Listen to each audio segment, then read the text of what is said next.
Hello, everybody. Hello, welcome to Union Hall. We are going to get started with the Cintrifuse annual meeting in 5 minutes. So please make your way to a black folding chair in the beer hall. Again, we are going to get ready for the Cintrifuse annual meeting in 5 minutes. Please make your way to a seat in the beer hall.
Do you want this on the right or the left? No, I like where you're at. Because the name just, I like how you okay, so because you can put our notes here. Okay. Read from there.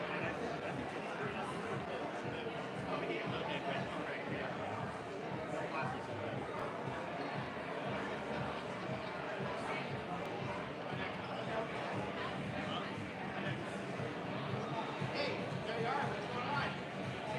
Meet my boss. Bye.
All right, Union Hall, last call. We're going to get started with the Cintrifuse annual meeting in a few minutes. So please make your way to a seat in the beer hall.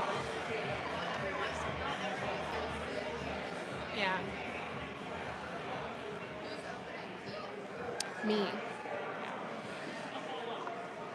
Again, just make your way up to the beer hall. If it feels a little full, we will be broadcasting this downstairs. But if possible, make your way on up. It's a super energetic room. We'll get started in a few minutes.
Hello, everybody.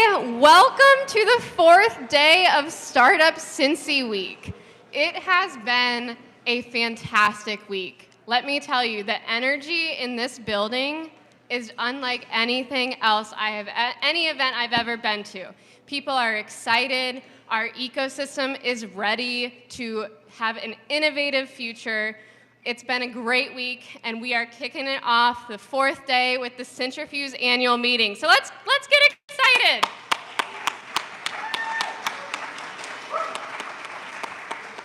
All right, today we're sparking action with the Cintrifuse annual meeting. We're going to be hanging out here in this room, hearing from fantastic people, our nation's best thought leaders. And then a special thank you to Cincy Tech, because they have catered a lunch for you all directly after this. Following that awesome lunch, we're going to have an afternoon of fireside chats, of startup showcases, and in true Startup Cincy fashion, an amazing happy hour and pitch contest. So please, please, please stick around. You're going to make amazing connections. It is going to be a fantastic afternoon. So a few small logistics before we get started. I see most of you have coffee and a little snack, but if you haven't had a chance, we have great coffee and breakfast sandwiches in the back breakfast nook there. Restrooms are going to be right behind that exit sign to your right. And in case of an emergency, knock on wood, we have an emergency exit right there on the left side wall and right how you came up. Please don't use an elevator if there is an emergency. We ask that you use the stairs. And then finally, I know this is the post-COVID era, so of course, we are going to be live streaming this meeting for anybody that was not able to attend in person. So I have a fun activity. Pull out your phones and text this link to at least one of your friends, because this is not going to be something that you want to miss. All right, and with that, I am thrilled to welcome you to the Cintrifuse annual meeting. Let's get it started. Got it?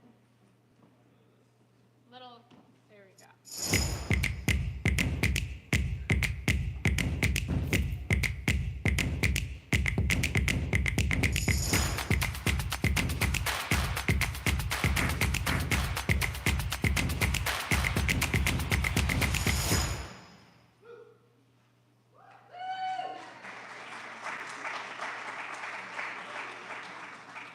Hello, everyone. I'm Pete Blackshaw. I'm the CEO of Cintrifuse, and I'm also going to act as MC for this great event. And so what I wanted to do is kick off with we're going to have opening remarks by one of our best champions of our innovation ecosystem, who is singing our praise loudly well beyond Cincinnati. It is my honor to introduce our mayor, Aftab Pureval.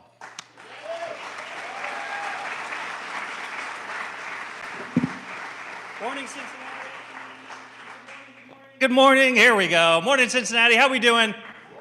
Fourth day of the week. So excited. And it is the kickoff to Blink, which in many ways exemplifies the excitement, the progressiveness, the cutting edge that Cincinnati is on. Spark the Future is the theme of our startup week here in Cincinnati. And I've got news for you. Cincinnati is the future. We are all, no matter where we are from, living in a profound paradigm shift. The pandemic has only catalyzed what was already happening naturally. We are going to see, I don't know if it's in the next 5, 10, or 50 years, an inward migration into the center of the city because of climate change and because of the cost of living. It's incumbent upon Cincinnati, if we truly want to grow, if we really want to invest in a growth strategy, it is incumbent upon us to create a city where remote workers want to be, where diverse young families want to be, where investors see incredible opportunities for growth and for dynamism and for innovation. And that is exactly what we're building here in Cincinnati. And look, don't take my word for it. Look at the hundreds of billions of dollars of investment that was just placed 2 hours north of here by Intel because of the CHIPS Act. Two of the reasons Intel chose to put their semiconductor plant just a drive away from Cincinnati was, number one, its access to fresh water, and number two, our climate resiliency here in Ohio. We are in a unique place in the world where the sky is the limit. We're already seeing people coming into our city, more and more growth from remote workers and startups. And I cannot say enough about our tech ecosystem. With the leadership of some of our big co's, like the biggest consumer products company in the world, Procter & Gamble, and the biggest grocer in the country, Kroger, that are both headquartered right here in Cincinnati, and so many of our other big co's, we've got the resources and the buy-in to move quickly and to move effectively. That, coupled with our commitment as city leaders to continue to lead on climate resiliency and climate change. Cincinnati is the home of the largest municipal-led solar farm in the country, accounting for 25% of our energy already. We've got incredible partners like the University of Cincinnati that just had a ribbon cutting on their digital innovations building, getting hundreds of millions of dollars of investment from our state. We're expecting a big boom in high-tech manufacturing along our I-75 corridor. We're a hub for transportation and logistics. DHL has their biggest North American hub right here in Cincinnati, and Amazon has a huge distribution facility right here outside of our airport. We all in Cincinnati have the commitment, the resources, and the opportunity to create the city of the future.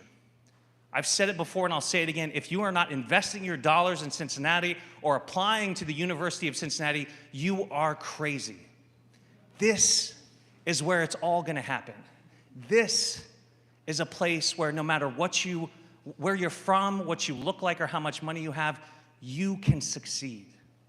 And I am a living, breathing example of that. I'm the son of a refugee. My mom was born in Tibet and forced to flee her home when the communists took over. My grandparents and my mom made their way through the Himalayas, through Nepal, and into India, where she grew up as a refugee. Against all odds, she got an education. She made it to college, where she met my father, who's from Punjab, India. And the young couple got married, and they decided to come to the New World. So my dad, who was a little bit crazy, looked at a map of our great country, and from sea to shining sea, from New York to California, this man literally could have gone anywhere. And he chose Beaver Creek, Ohio. That's right. I'm half Tibetan, half Indian. I have a Persian name, but I'm all Ohio, baby. I was born in Beaver Creek, Ohio. But this is the reason why I tell you that brief story. Because in one generation, my mom was literally born in a tent on the side of a mountain, and now I'm the mayor of Cincinnati.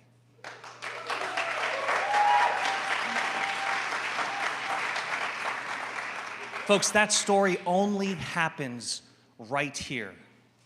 We need your help, your resources, and your talent to preserve that dream for the next generation. Let's go build the future. Thank you, guys.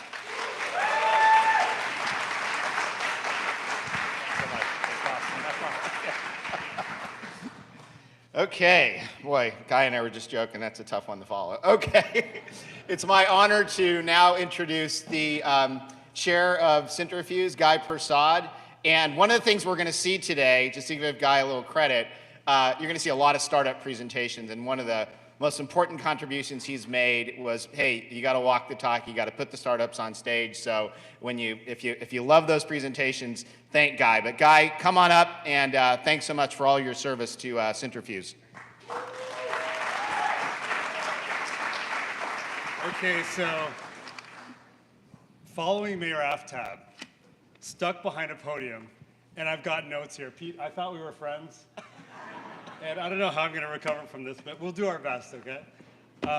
Hey, this is my second year as chair and my second annual remarks.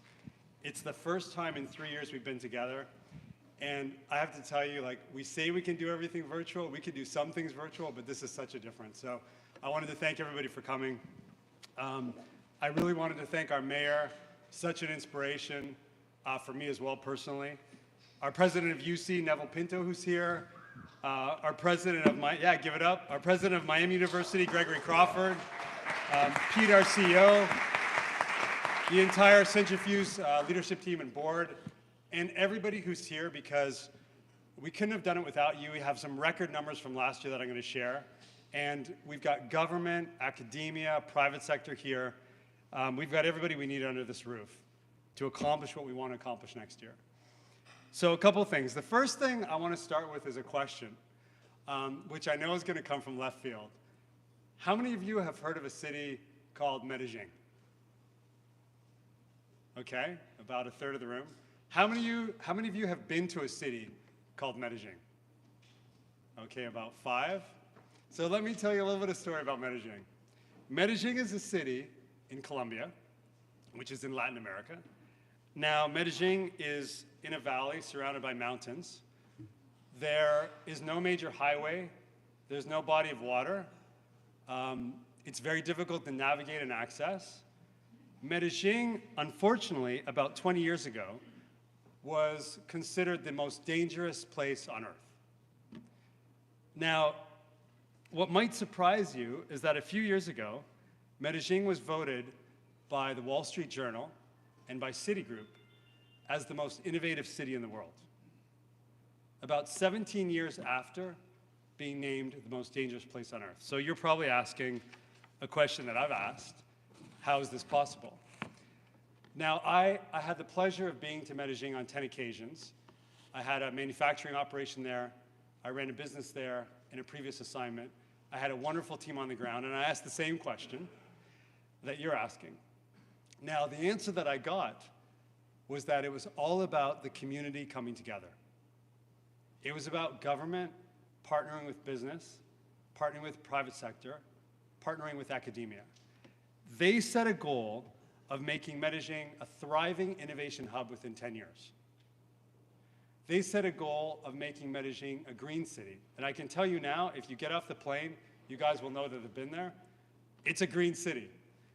They set this goal against all odds. If you think about what Medellin had to go against, all the crime, not having great access points, and they made it happen. And they made it happen because they had a big dream and they rallied together. If Medellin can do that, anyone can do it. And I'm going to talk a little bit about us in a second. Now, what this does is it makes me even more bullish about everything I shared last year. Did anybody here have a chance to listen to our annual meeting last year and our annual address? Was anybody connecting virtually? Maybe about a third of you, maybe a bit less. Okay, good. We'll give you a big bang today. I shared 3 big goals for us. The first one was to make Cincinnati, greater Cincinnati, the fastest growing startup hub in the Midwest and the fastest growing startup hub in the country. The second goal was that we would create the next unicorns right here at home, the next Krogers, the next P&Gs here in Cincinnati. And the third goal was that we would create an ecosystem so dynamic that our big companies based here would be able to solve their innovation challenges right here at home, and they wouldn't need to go to the coasts. Those were the 3 goals that we set out to achieve. Now, many of you were pretty excited about these.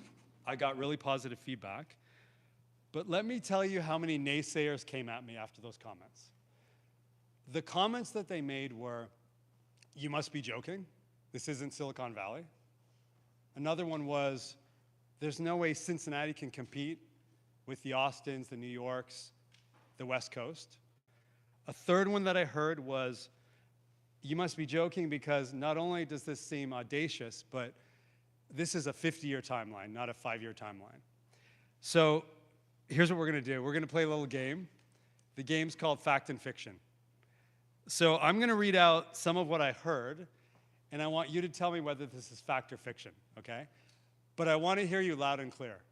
So who's ready? You ready to play? Yeah? Okay. So here's the first one I heard. There isn't enough talent in Cincinnati to make us a thriving startup hub. Fact or fiction? Fact or fiction? Fiction. Let me share a little bit of the facts. Number 1, we have world-class talent from over 450 international companies in greater Cincinnati. We've got more than 6,000 small and mid-sized startups. We've got 500 startups and 30,000 new graduates every year coming out of this region. Another fact, UC was named the #1 university in the country for co-op programs. This means that there's great graduates and great talent coming out of our schools every year.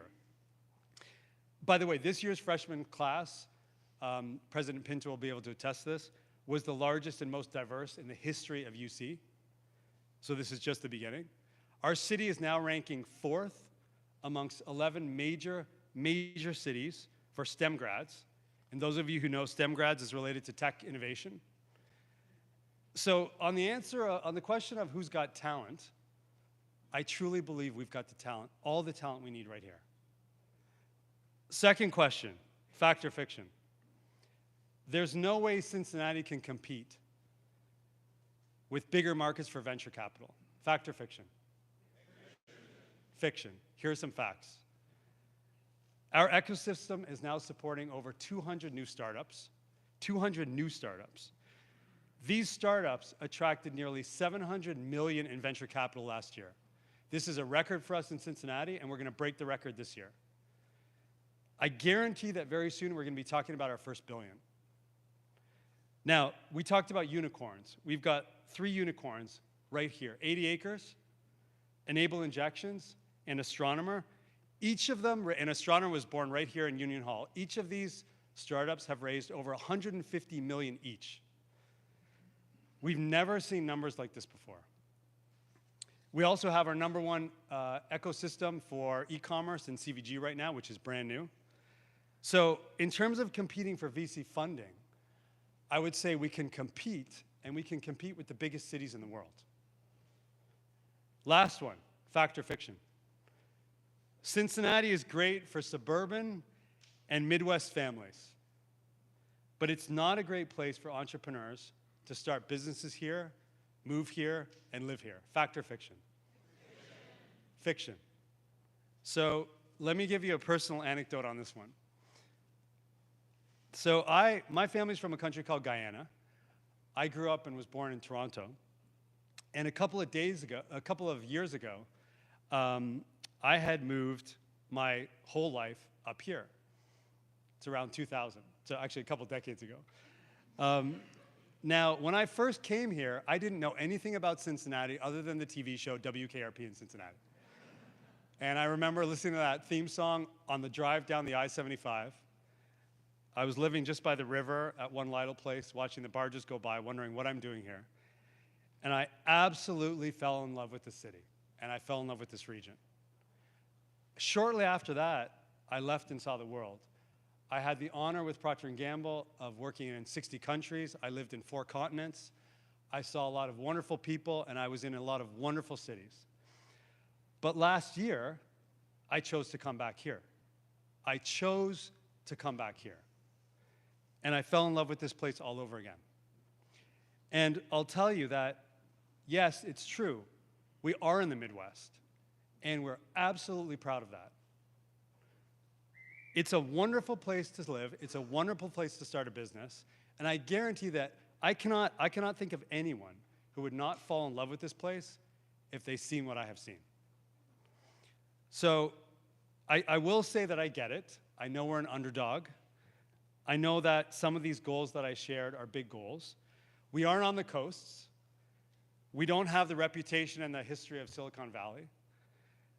But for me, that just means we need a little bit more persistence and a little bit more resistance than some of these other cities, a little bit more resilience than some of these other cities. We don't have that heritage, but we can build the future together. Now, this is where, at Cintrifuse, we need to step up and play a role.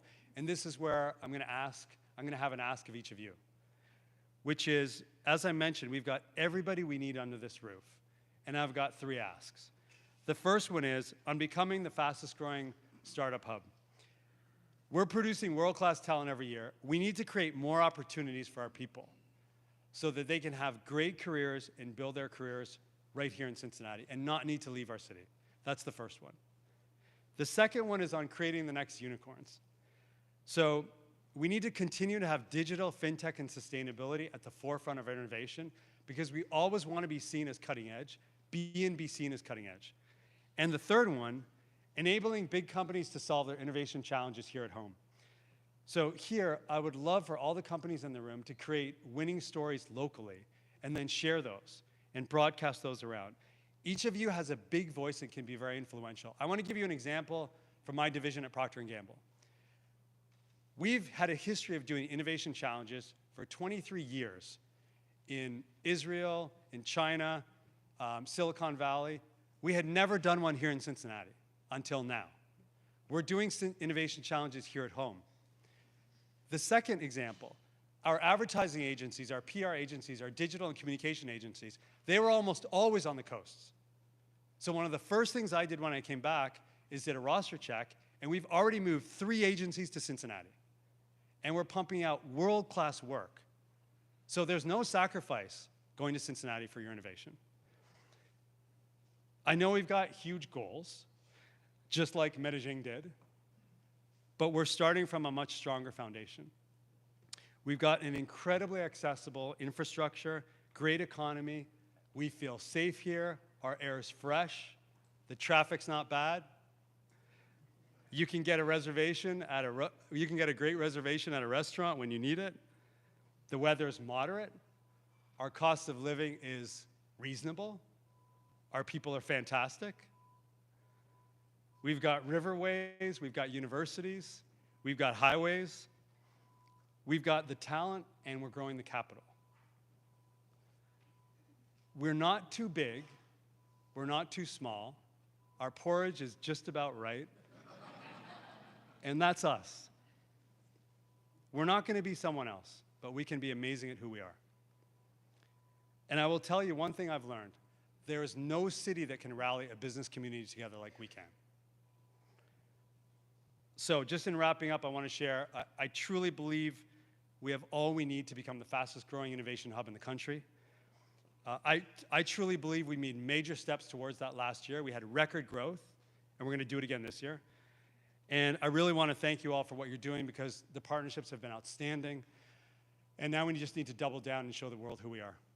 So I'm going to welcome Mark to the stage, and I wanted to thank you for hearing my annual address.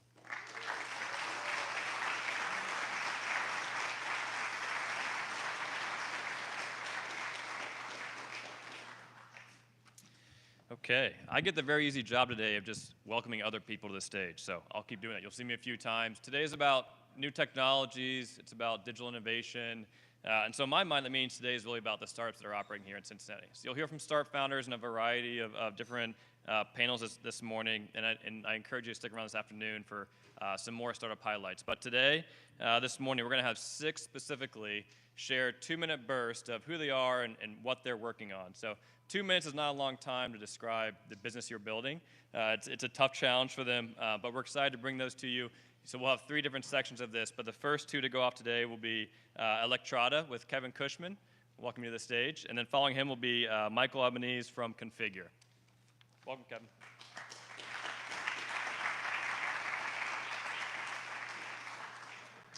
Thank you, Mark. Thanks to the mayor as well as Guy for setting the tone. Electrada is a fantastic example of what both were describing in terms of what the Cincinnati ecosystem for innovation offers. It offers what Electrada experienced was a pebble in the pond moment to launch an enterprise here whose impact will spread to the coast instead of waiting for innovation to seep in from the coast to our part of the country. So quickly, Electrada is what we call an electric fuel company. And that might seem like an interesting name for a business, but what it means to do is to facilitate disruption in 2 of the largest sectors that have been around for 100 years, transportation and power. 2 enterprises, 2 sectors that have been moving together rather rapidly recently, and the consumer community, the business community, institutions, municipalities, corporates are trying to grapple with what it means to attach their sustainability metrics and their sustainability goals to an ROI case that says transportation should be clean, it should be easy, it should be digitized, and it should be optimized for the benefit of the planet, for the bottom line, and for all the constituents that these organizations serve. So Electrada was born with a different viewpoint. We're not here to sell equipment, we're here to essentially facilitate an outcome for these customers. So simply what we do is work with municipalities, communities, corporate fleets, institutions like colleges, hospitals, to try to build a platform for them to make this transition work. And by that I mean taking their really critical functions, distribution, logistics, last mile delivery, transportation of all kinds, ride sharing, and move them to clean transportation opportunities. Just taking a step back, I may be one of the only folks in the room who looks at the news and the reporter standing in front of the gas pump in LA where the gas prices say $7 for regular and $8.50 for diesel. And all of us go, whoa. And I go, whoa, awesome. But what that means to a customer like ours, one of our first customers burns 8 million gallons of diesel fuel a year transporting plumbing and electrical supplies all over the country. A $2 change in that price, given my Miami University math, tells me that's about $16 million hit to the P&L. And what that means is uncontrolled and volatile fuel costs do more than just retard or defer the ability to transition to cleaner ways to move products and people. It actually puts all sorts of challenges on the folks that are really responsible for making that happen. So Electrada's model is to come in and design specific asset implementations at depots in communities where reliable and affordable and accessible charging is available to all sorts of use cases. So we were funded by a group of folks around the community here. Started here with a group of folks whose average age is 43, so we are not the jello shot bullpen software developing team. We have experience in electric utilities, mobility, and fuel. And we built the enterprise to go out and really de-risk and shift the risk for customers of all kinds to make this transition. So we build assets. We create intelligent assets. We create networks, very much like AWS did with server capacity over the last 10 years or so. And we provide this service reliably so folks can make this conversion effectively and confidently. And our revenue is generated by staying with customers for a decade or longer. So how we impact what we've done here, we started with community electrification. We increased the number of charging ports in this region by up to 90% over the last 2 years since we were founded. And we're taking that story to the coast and working with the Comcasts of the world and the FedExes of the world and the cities of Chicago and Houston to really build these muscles and allow them to do this well. That's what I have for today, and I appreciate the chance to spend time with you.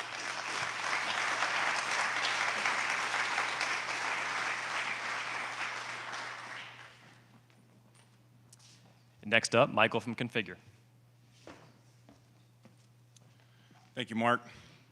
Thanks for the opportunity to present and be a part of this Cincy Startup Week. I don't always carry my problem statement around with me.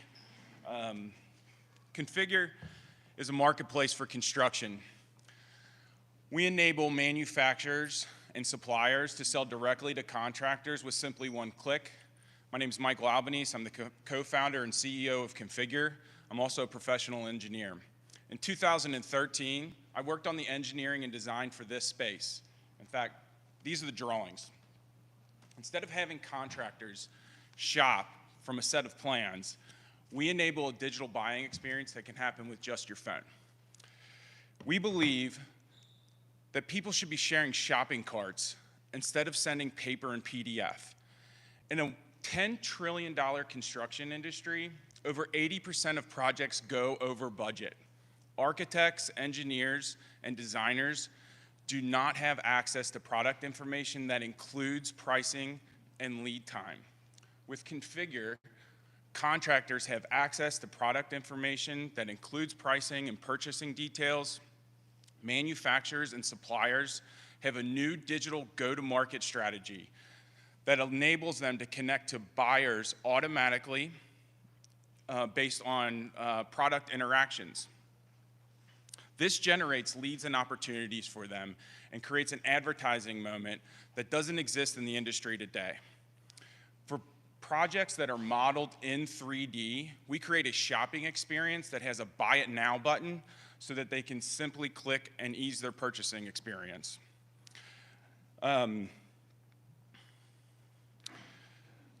We are focused actually on the complicated products, the configurable ones, the ones that are engineered to order, the ones that are often called custom, and our business is being built by construction industry insiders. Our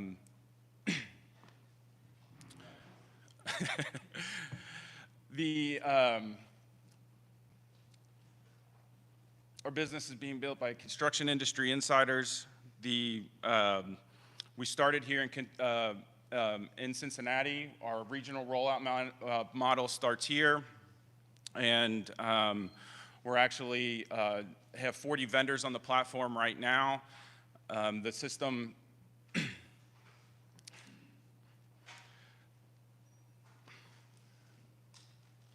my apologies.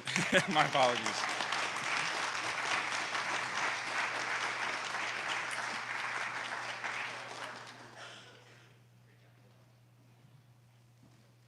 Okay, go Electrata, go Configure. Let's support these startups.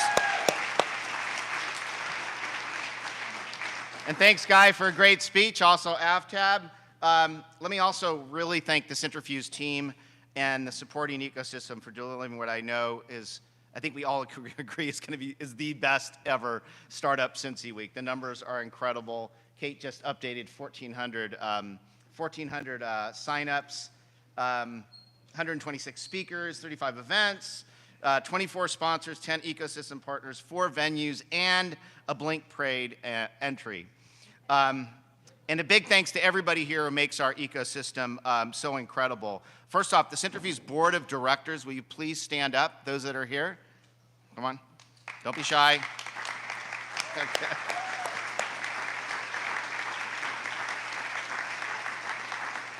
We also have local VCs and funds who bring critical resources and leading-edge innovation to our ecosystem.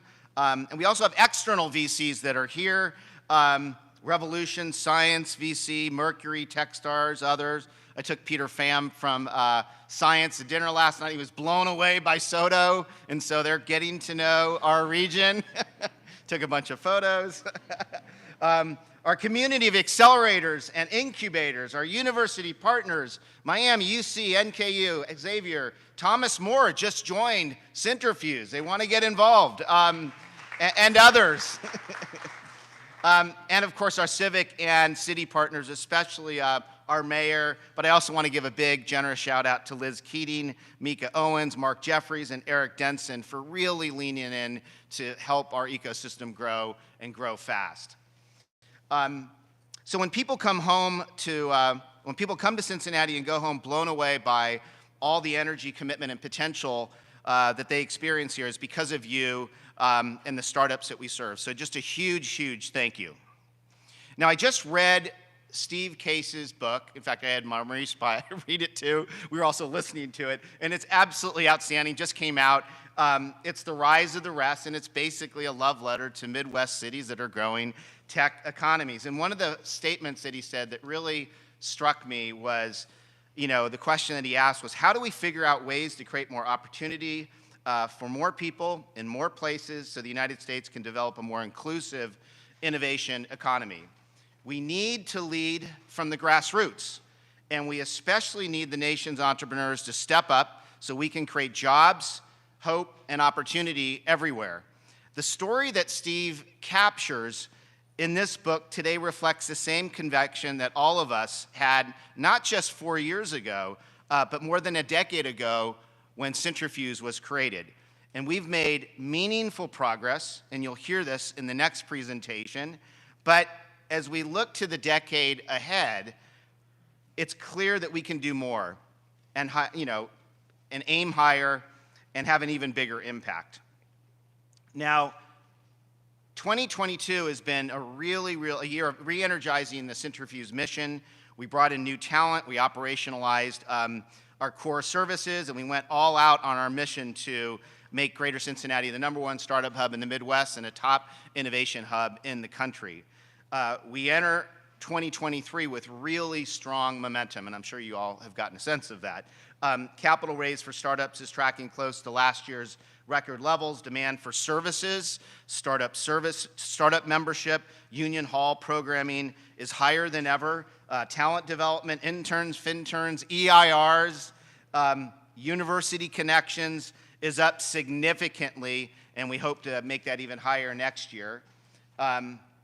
We're thrilled to announce our region's Ohio Third Frontier proposal was approved, which means we have successfully secured increased OTF funding for the next 2.5 years. That's $1.3 million from the state that's matched by the generous contributions of so many of you in the room. Big thanks to the city, corporate contributors, and especially Donna and Nikki for just tireless efforts in making this real. It's a lot of work. Partnerships are so critical to our model, and I'll just give you a couple examples. We continue actively partnering with Ready at so many levels, and we're going to join forces with them again with CES in a couple of months. We partner with Archwave this year, Archwave and P&G for Cincinnati's first ever Metaverse in the Arts exhibition. That was a runaway success, so we're taking that to the next level. Thank you, Maurice. We partner with FC Cincinnati and co-owner Meg Whitman to host Game Day Startup Mixers, and we made hundreds of connections. Don't underestimate sports as a catalyst for getting people to talk to one another. We're continuing to unlock possibilities with Jobs Ohio, the Cincinnati Chamber, and of course, Cincy Tech. Mike and I are talking almost every day about how we can build a better and stronger ecosystem. And now we're on a mission to take our relationship with the University of Cincinnati to an entirely new level. We're thrilled to have Chief Innovation and Strategy Officer and Head of the CID, Ryan Hayes, on our board, and we're honored to have President Neville Pinto here with us today. And how about that breakthrough Digital Futures building? If you haven't seen it, you got to go up there. Everybody should have having their offsites up there. We've also made tremendous progress rethinking, restaffing, and reorganizing how we deliver services, expertise, and connections to startups. And this is the heart of Cintrifuse. So for example, there's a lot to share, but for example, later this quarter, we'll officially announce a startup data concierge desk drawn from our partnership with both PitchBook and CB Insights to provide startups with critical data to size market opportunities, benchmark versus peers, assess competition, and prospect capital and VC sources. Critical things every startup needs. Our corporate innovation team, led by Lisa Smith, is pushing boldly into subscription models and leveraging our fund relationships and local startups to unlock innovation. And you should have seen the packed Future of Work session upstairs in the homeroom. It was incredible and very timely. We're now in the third year of the successful FinTech Frontier program, where we're deeply grateful to Fifth Third's Melissa Stevens for spearheading and sponsoring this effort. We're also deeply grateful to Western and Southern stepping up as a co-sponsor, and more recently, First Financial. And I have to give a shout out to Mark, who just was on stage, because he's really the founder of the FinTech Frontier program. And it's really proving what we can do when we focus. Last year, we co-authored a regional committee entitled The Great Supply Way, Future of Supply Chains, focusing on the future of supply chains, and these recos are advancing, especially around sustainable supply chains. Related, we kicked off the year with an enormously successful litter hack in partnership with the city that resulted in 19 pitch teams presenting bold, innovative solutions on the #1 complaint topic within the city. And many of the ideas, I'm pleased to report, are being implemented, and we're already planning a second hack coming up in 2023. So it's working. We now serve on the mayor's Green Cincinnati Plan Committee, and during Earth Week, we hosted an extremely well-attended Green Charge event in partnership with Green Umbrella, UC, Flywheel, Alloy, and MadTree, and you'll see more of that. We are clear about where Cincinnati has the greatest potential to win, and I'm delighted to see the increased alignment around these opportunities across our entire ecosystem. Now, Fund 1 and Fund 2 continue to deliver excellent returns with strong manager activity. Given the current state of the markets, we are pleased that both funds have been resilient to the macroeconomic environment. We slowed the rollout of the future investment strategies to reflect on new approaches to maximize local impact and determine how we can drive more effective growth. We're excited about the new direction and our plan, and we'll have much more to share on that very, very soon. Now, in terms of the year ahead, we have the wind behind our backs, and it's on this note that I will close. And again, kind of quoting Steve Case's book, he writes, "New job creation can happen everywhere, but it has to be approached in a strategic way. You can't create lots of new jobs unless you create new companies, and you can't create new companies unless you create a culture to nurture startups. That means also winning the battle for talent and capital and building communities that support entrepreneurs. This is why we are all here. Communities like Cincinnati and the entire Midwest are setting the trajectory, not only for our regions, but for the nation. I have no doubt that America's resilience and growth can emerge from the center of our country in the decade ahead, not just from the coast. But to make that happen, we need to act. We need to take advantage of the tailwinds. One of the biggest tailwinds is a recent federal climate act, which is a once-in-a-generation investment in the nation's future that will unleash in kind of a tremendous climate tech and other innovation. A recent Credit Suisse report estimated that that act alone will unlock $1.7 trillion in investment over a 10-year period. Rewards are accruing to regions who move with cluster focus and a sense of urgency to boost U.S. competitiveness. Another big tailwind that we heard about is chip technology, powered by Intel's investment. And we sometimes get tripped up in this silly Cincy versus Columbus rivalry, but we need to look at our region broadly and capture the powerful ripple effects that come from these kinds of game-changing investments. And then a third tailwind that's coming from the FinTech frontier, which is bigger than digital banking. You know, FinTech is an environmental and social sustainability play if we approach it that way, which we are. And then the final tailwind is one of our own making. The opportunity to make Cincinnati one of the most welcoming regions in the nation for diverse founders. We have a lot of work to do there, but the work is underway, and our momentum is building. Moments like this and tailwinds like this don't last forever. Opportunities open up, but they can close as fast as they open. Now's the time to leap in together, take action, and pick up speed. The landscape of winners and losers is being reshuffled in ways that would have been hard to imagine 2 years ago. Let's make the most of it. Thank you. Now, on that note, I want to turn over to the McKinsey study that I mentioned earlier, and then to our panel assessing where we are and where we need to head. And to get us going, we've invited Mahi Rayasam to share highlights of that study and to frame the questions that we believe we should be asking and what we've learned. Mahi?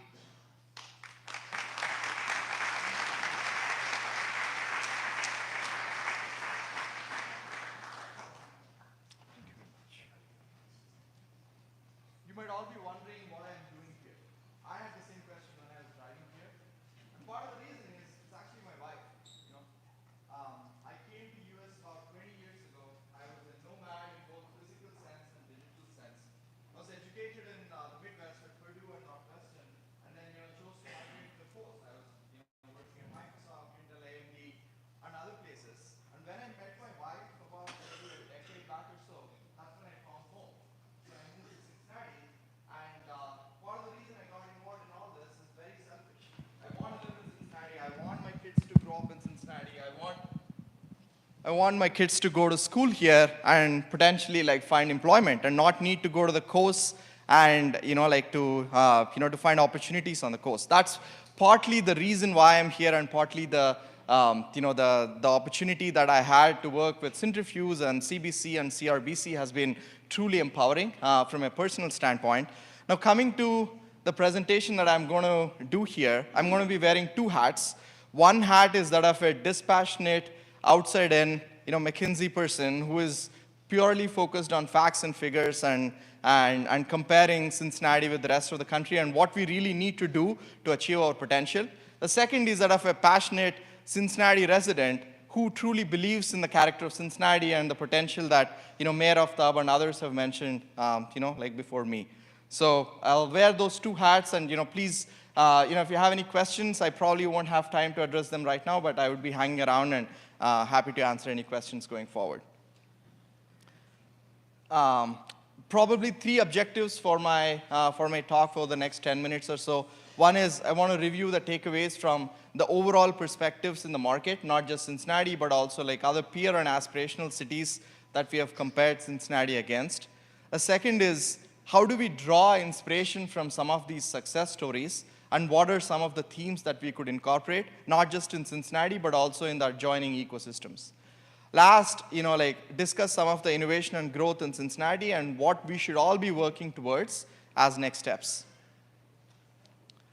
Let me start with the state of Ohio overall, because what affects Ohio affects us, and this is going to be theme of some of the next steps that I'm going to be talking about, which is we need to collaborate broadly across ecosystems and across the state of Ohio, and we need to build scale. So in that regard, if you look at Ohio in general, we've had a lot of success, right? Like the real GDP grew 17% over the last decade. We have generated more than 500,000 new jobs in the decade right before the pandemic. And we have won a series of very, very attractive and successful business investments, including Intel and other investments that many manufacturers have put in over the last 12 months. However, there's a couple of themes that emerge, and this is not just for Ohio, but in general for Midwest. We are seeing a lot of worker demand gap, and we are seeing roughly 750,000 worker demand gap projected up to 2030. Roughly 44% of graduates migrate out of Ohio compared to only 30% in California and Texas. And if we look at broadly on the domestic migration, we have a significant negative influx of people moving out of Ohio. So these are systemic challenges that affect Ohio that frankly affect us as well. So there's three themes. I won't be going through every one of them, but broadly three themes that I want to highlight that are relevant for Cincinnati as well. One is people, where we are really on the bottom quartile or third quartile regarding upskilling, reskilling, finding attractive talent, and retaining some of this talent. Again, just to remind you, here I'm wearing my dispassionate McKinsey hat, not passionate Cincinnati resident hat. Second, I think in terms of providing infrastructure or high quality education, we are doing really, really well. And this is something that we should capitalize on. Moving on, focusing on the Cincinnati. Now, Pete mentioned that this was a study that McKinsey had conducted about 10 years ago and had recommended a series of recommendations. And if we look at some of these ideas that that we had recognized in the past and the progress that we have made significant progress. So for instance, on the local pillar company collaboration, Cintrifuse is one example, CID is another example, and there's significant collaboration and cross movement of both ideas and people across both startups as well as large majors here. The second is we have a lot of activity from the research institutions, from UC in particular, and thus channeling into CID and then channeling into the startups. And Cincinnati Children's is another great example of that. We have attracted a lot of public and philanthropic funding, both Cincy-Tech, Cincinnati Children's, as well as through the efforts of CBC and CRBC and the efforts of Ready and Jobs Ohio. We have attracted several sources of new capital to the region. And then, Cintrifuse has been a big success. I mean, over the last decade, they've had 2 funds and now in the process of going for the 3rd fund. So that's another big success story. Another thing that I want to highlight is a couple of innovation hubs, both the Union Hall where we are in, as well as the CID. These physical innovation spaces are going to be increasingly important in future, and we are seeing an increasing traction of that in attracting talent and attracting startups to the region. Some of the themes that I want to highlight, now this is again, my dispassionate McKinsey hat, and comparing Cincinnati with other ecosystems around the country. So what you're seeing on the right-hand side, these are some of the cities that we have compared Cincinnati against. Some of these are peer cities, what you're seeing in black, and some of these are aspirational cities. Now, the goal of us is, to really go after the aspirational cities, but we also want to do an objective comparison against, where are we tracking against, our peer cities. So some of this data is slightly dated because of the availability from the public sources. And so you see, when you see Cincinnati, it's really at the bottom end of this chart. But in terms of the positive news over the last 2 years, Cincinnati has seen significant inflows of in progress or projected capital investments of greater than 500 million per year. Now, this is not a success that we can rest on, because the other cities would also have achieved similar levels of progress and similar levels of capital infusion. But point being, if we look at the capital infusion that is coming into several regions, there is a ton of competition from both the peer cities and aspirational cities. And as I mentioned earlier, unless we build scale, unless we are able to collaborate with regions in not just the Cincinnati, Northern Kentucky, but also rest of Ohio, we wouldn't have enough scale and capital attraction to be able to achieve our goals. That's really the point that I want to make. If we keep moving. Some of the things that Cincinnati does really, really well is academic R&D spend, and that academic R&D spend kind of translating into the ideas and into startups. But if we look at some of the venture capital funding available per capita, it trails some of the peer average. The black color is really the peer average. So Cincinnati is trailing the venture capital attraction when it compares to rest of the peer cities. However, once the startups are able to get going and are able to scale, we are pretty much on par with others. So what does it tell us? That Cincinnati is really able to move the ideas from R&D into the startup phase, and then once the startups are able to establish, they're able to achieve scale. But there is a critical element of funding and critical element of capital infusion and ability to scale those startups. That is something that we could focus more efforts on.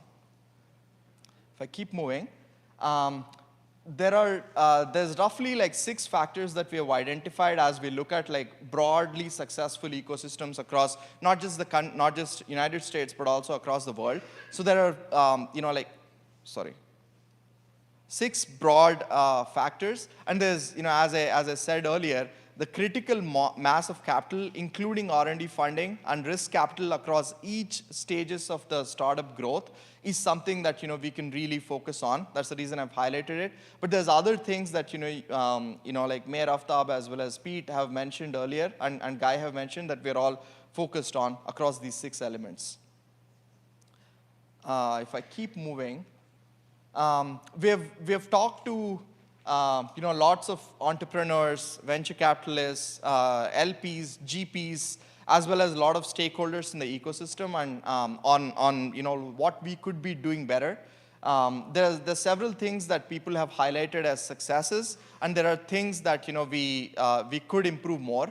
Like for instance, one of the things is there's a need for more entrepreneur education and entrepreneurial support in terms of scaling these startups and providing, let's say, the legal support, marketing support, etc. And while there are institutions like Cincytech and Cintrifuse and CID which are working towards that, we need more scale. They need more capital. They need more capabilities in order to help startups at scale. Second is, we do have like Cintrifuse, Cincytech, Queen City Angels, etc., who are active in seed stage funding. But as we go, as the startups keep moving, we struggle to engage, commercial buyers, or we struggle to like scale those startups in order to play the scale-up game. Third is we have a great engaged community. Probably one of the best markets for for getting into the markets in terms of like retail. But there are things like there's a higher burden of proof to receive less funding, and we also need to raise the aspirations of some of the entrepreneurs compared to those on the course.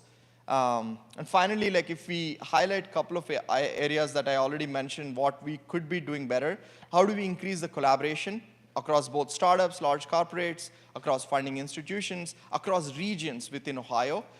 Look, all of this is happening, but my point is like we need to be doing it more and more in order to achieve and catch up to the other peer cities and aspirational cities. 60 seconds, okay. Last point that I want to mention is there are 6 steps that we believe about the best practices from different cities and ecosystems. As I already talked about, create a capital continuum from seed to scaled company stage, and collaborate to create a bigger scale of capital. Second is setting up a startup services institution. Now this is something that you could do in partnership with various funding institutions that you have, primarily to support startups and primarily to create scale. Third is consider building a venture studio or like similar to that, so that when the startup creation happens, they have a digital front door that is easier to access and that is easier to work with. Finally, coordinate talent across the region. There's many ideas here, which is like you could create a talent like revolving door across not just the big coast but also the startups, so that you're able to retain the talent in the region, like all the way from the university level all the way to the senior executive level. And finally, creating a connective tissue between big companies, local and national GPs and startups. Now this is something that you could do not just in Cincinnati but also across the Ohio region as well, which will enable you to create scale. I think that those were the key messages that I want to highlight. Happy to go into the depth after the session today. All right. Good luck.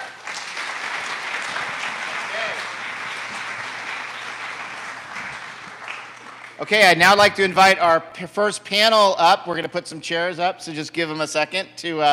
And the panel is going to be Gary Lindgren, who's the president of Cincinnati Business Committee, Mike Venerable, CEO and managing director of Cincytech, President Neville Pinto of the University of Cincinnati.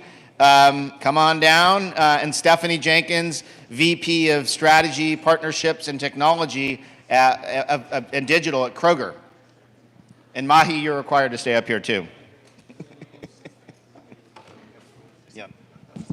What's that? What's that? Yeah.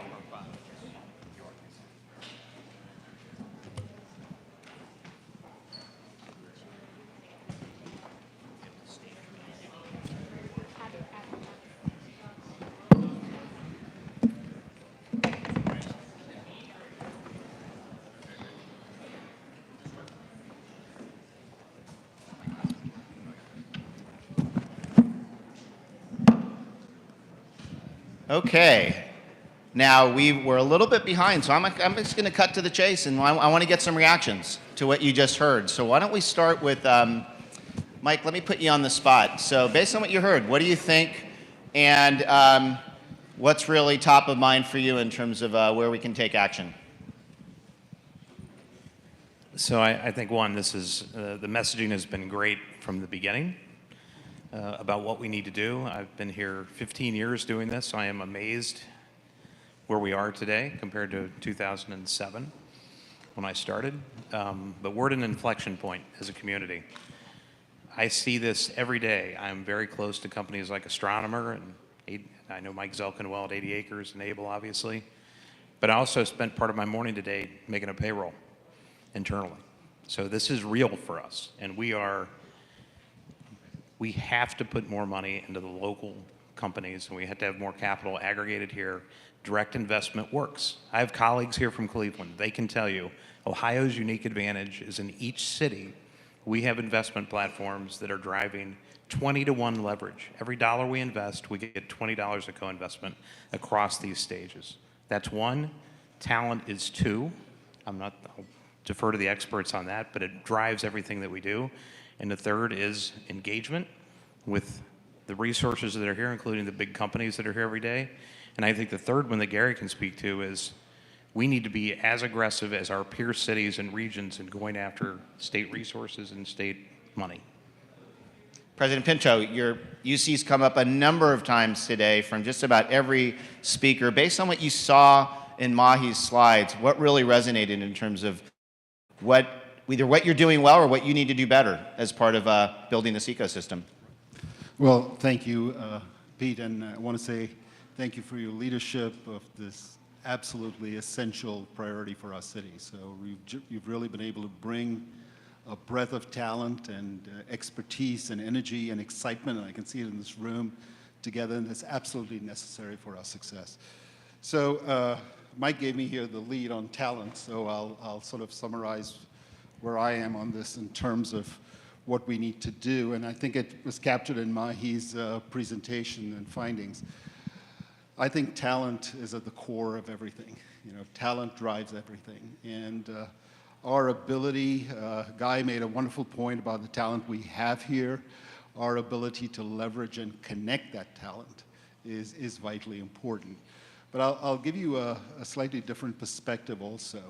At a university, of course, we're charged with looking much longer term, right? It's important in the near term, but the longer term is important as well. And to me, as we think of sort of where we are today with respect to our society and the opportunities, it's about knowledge and the growth of knowledge, right? So often described as a knowledge economy. But I'll submit to you that actually we've moved away from a knowledge economy to a challenge that we have created for us as human beings, and that's one of learning. We're moving from a knowledge economy to a learning economy. Knowledge creation will grow exponentially, and that's a given. It's human beings that have to keep up with that explosion of knowledge. Our ability to leverage that as a community will give us a superpower beyond anything that we have today. So universities have a big role to play in that, but so do the employers, all the way from the big cos to the startups. We've got to provide opportunities for our talent to develop and stay abreast with the growth of knowledge. So it's about being able to capture that, and we've got to do it collectively. So the other priority, I believe, is collaboration. Nicely captured there on your banner, connect and catalyze. So for those of you that perhaps have had the benefit of chemistry classes, you know that catalysis means lowering the energy barrier, right? Connect, or collaboration, is taking away the interfacial energy barrier. That is to break down those barriers. We have to do it internally at the university, where we have, through centuries, developed these silos of learning and scholarship in departments and colleges. You know, the very wicked problems that we've created for ourselves in the future will not respect our swim lanes. We've got to break out of those swim lanes, connect with each other, and collaborate. Collaborate within the university, and that's what you're seeing in the Digital Futures building, in the 1819 building, where we're bringing people out of their colleges and departments to collaborate, but also connecting with our community. So the imperative here is for our community to connect in a different way. And I love that, connect and catalyze. So to me, those are the aspects. And then there is the third, which is discovery. This is the longer term aspect. The vertical of digital is vital, and it's obvious. I would again submit to you the other vertical that we have to grow for the longer term future is the bio vertical and the intersection of those two. Outstanding. I'm really happy you like Connect and Catalyze. You hear that, Maurice? Our ERR, Maurice Coffey from P&G, played a big role with that. Stephanie, reactions to what you heard. You and I have talked about talent, partnerships, collaboration. Yeah, super inspiring today as someone who started their career in Cincinnati, never left. 20 years later, I mean, this is where we can keep talent, grow careers, and nurture new ideas. So super exciting to be here today. You know, from a Kroger perspective, I think when we look at the breadth of challenges that we're trying to solve in terms of creating that seamless ecosystem for customers and being the food destination, and you think about the challenges across that aspiration and how technology and data can make a difference, and we talk about how we can collaborate and leverage all of the strengths of the region to make that happen. And I think from a big company perspective, we do have to be really deliberate and focused on how we really leverage the sector strengths that we have and what are the common themes and common challenges when you think about supply chain and you think about sustainability. And I think, you know, if we can come together and really put specific focus on how we scale and look at how we solve those challenges, that does create more opportunities. And I think we can really, you know, create those scale-up opportunities, those unicorns. And I think, you know, reflecting on what was shared, the opportunity to really focus on those strengths within the collaboration system we have and building on that strength is really exciting. Outstanding. And Gary, you know, CBC has played a huge role in building our innovation economy. You kind of helped, you know, create Cintrifuse, and Mahi highlighted, you know, key opportunities for us in terms of where we go from here. Which ones, in your view, are the biggest opportunities to push in the coming years? Yeah, thanks, Pete. I think, you know, we're at, what, 11 years now since we did the initial task force that McKinsey came in and helped us with. Mike and Cincy Tech were a huge part of that. I mean, they were really the only entity, you know, working with startups and corporations and others at that time. You know, we didn't have Union Hall, we didn't have the Syndicate Fund, and I think that, you know, what we've seen over the last 11 years is, as Neville said, you know, is that increase in collaboration and an increase in the assets that we have in this community, whether it's on the BC side, 1819, Digital Futures, this building, that have been really important. But I think, Pete, you know, overall, I'd say that, you know, continued corporate engagement, which cuts across, I think, a lot of those kind of sectors. You know, how do we do more of that? How do we support Fund 3? How do we support the good work Cincy Tech and UC are doing? And how do we just really accelerate that collaboration and take advantage of those really strong assets that we have in the community? And how about this issue of hyper-focus? Where do you think, you know, we've often talked about we need areas where concentration of talent, technology, and capital can create outsized advantages, but there's also capabilities. Mike and I talk a lot about digital. We see a lot of possibilities in what's going on with both UC and new entrepreneurial centers at Miami, but where do you think we have unique opportunities on focus? Mike, maybe I'll give that to you two first, because we talk that all the time. Sure. You know, you can be overly focused. I mean, I think a lot of the things that emerge that are truly disruptive in high growth companies that are, especially technology companies, address a sort of a horizontal versus a vertical need. But there are clear concentrations of capacity here. We have a value chain here that's pretty interesting. We have the intersection of consumer goods and retail at scale. I was talking to another large company that has a big presence here the other day, not in that space, was saying, can you help me connect with Kroger and P&G around a fintech concept? So it's very interesting how those intersections are as important. I think healthcare is an area where half of our capital goes, and a lot of the capital that we talked about today, the $1 billion has been raised in the last 18, 24 months. About half of that went to healthcare companies. We have that entire value chain here, and that is something we're importing deal flow in that space today. So I think the advantages Pete and I have talked about is when you can concentrate in an area like sustainability, like fintech, and like healthcare, and you can think broadly. That's not just a problem for P&G and Kroger. It has other applications, you'll see opportunity along the value chain. And I think it's worth doing, but I think as we look at mechanisms to really catalyze that, what you said is key. Do we have the capital and do we have the talent, the investable talent, to lead those businesses, and are we connected to the universities and to the corporations that are going to drive it? That's sort of the next iteration. And President Pinto, let me put you on the spot a little bit on the green discussion, because you've heard that come up a lot. And my view is that there's pockets of like green climate tech expertise all over UC.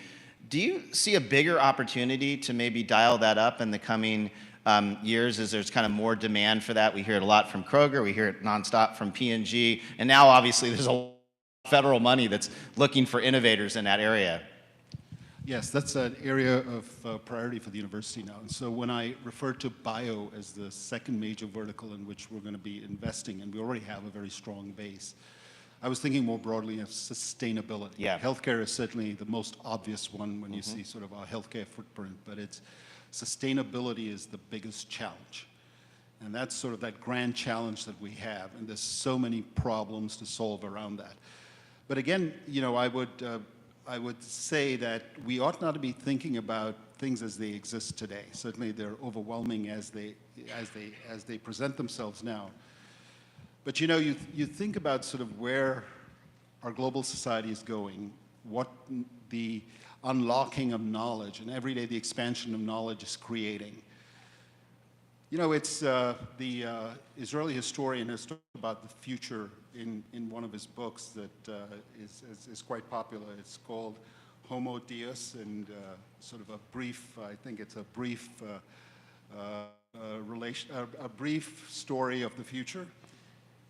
And here he talks about, one of the things he talks about there is human beings living to 200 years, a lifespan of 200 years. What's the opportunity for Cincinnati to build an ecosystem that responds to that future, right? I'm talking, of course, much longer term. But the building blocks have to be thought about today. So yes, on the environmental aspect, we have to have a sustainable planet. That's certainly an area which we are focused on. The challenge is connecting that capability and that talent at the university with the needs of our partners in the community. And that's where we're venturing out of our traditional campus into the community. That's the idea behind the Digital Futures building with respect to the digital space. It's now, now what we have to rely on, which happened in the 1819 building with talent, is for our community to connect with those assets. We've brought together 17 teams, interdisciplinary teams around this area, out into the community. Now we need to connect that with the needs of our community, and then we will put the building blocks together to build to the future that I talked about. So Stephanie, how do we make those connections? I mean, because Kroger's already you've got a presence in the UC facilities, you have talent needs, you and I talk about sustainability all the time. How do we make that work? Yeah, I think one of the critical aspects that may be obvious is that, ensuring for our teams at 1819 or, eventually Digital Futures building what that will be, right? How do we make sure that we're focused on the things that matter most, right? And are the biggest, most complex problems we're trying to solve. And we're always, towing that line on keep staying focused, making sure it's the biggest challenges, and then aligning that work, right, with the collaboration we have with Cintrifuse and, the other local stakeholders to making sure we're putting the focus and effort on the biggest thing and not spreading ourselves across, every innovation challenge that we have. Because when we do that, we don't get those big unlocks and hit those big moonshots. And then Gary, CBC has always been committed to the collaboration, but Mahi raised the bar. And there's an assumption there, explicit, that we're going to have to crack the code on what Guy was talking about, which is like, how do you get the startups and the big co's to work? Do you, what's your read on CBC? I mean, how much appetite is there for that type of synergistic collaboration? Because it's not just check the community box. This is actually about business growth now. I mean, this is actually a real big business opportunity. We got localization of supply chains taking place, but what's your sense from that CBC perch? Yeah, Pete, I think, as you've seen, there's a lot of appetite for that. And I think Cintrifuse plays, a critical role, as is Cincy Tech and other partners, in helping facilitate that. And whether that is, local startups, which is the big focus, or even out-of-town startups that may be part of the portfolio, I think that's really important, and it's a priority, for our member companies. But I do think, you have to go even beyond just the biggest companies, right? You and I have talked about this a lot. We've had CRBC was started 10 years ago with that, 90 mid-cap companies. And one of the biggest things I think we all hear from them is they don't always have the capacity to engage with startups, or they may not have the knowledge of how to engage with a startup versus a traditional vendor. I think Cintrifuse and other organizations can play a really critical role in trying to figure out how do we help facilitate that? How do we make it easier for them to do that? And I know we've had some success, right? Companies like Michelman and others that have gotten very engaged that are more mid-cap companies. But I think that's a challenge for a lot of folks in figuring out how do we do that? How do we engage? I think the appetite's there, just kind of figuring out how do we put it into practice.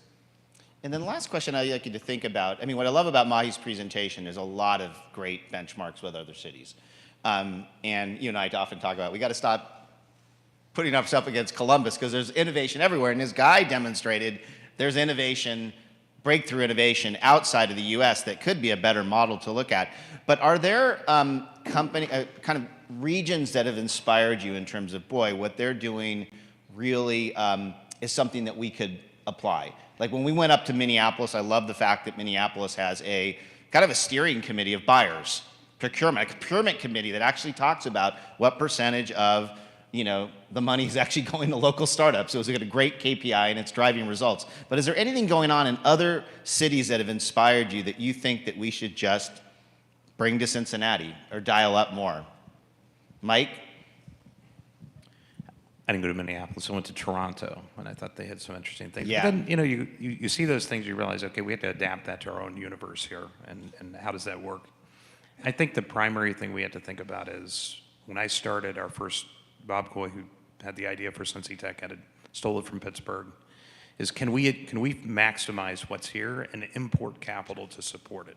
Because you can't build it all. The Valley really is a perfect example of how you import capital at scale on top of the chip industry, and layers of abstraction later you have what it is. We have to be net importers of capital first to maximize what we have. And then from there we can start to import talent. And the next thing that happens, you start to import companies and deal flow here organically, and that's really how it works. And I think we need to set audacious, clear goals. Then we need to look at the systems we have in place and measure them against those goals. And we can certainly look at analogs or models from other places, and then invest in this over the next decade, and it'll be another inflection point. Great. Anyone else want to jump in on that question?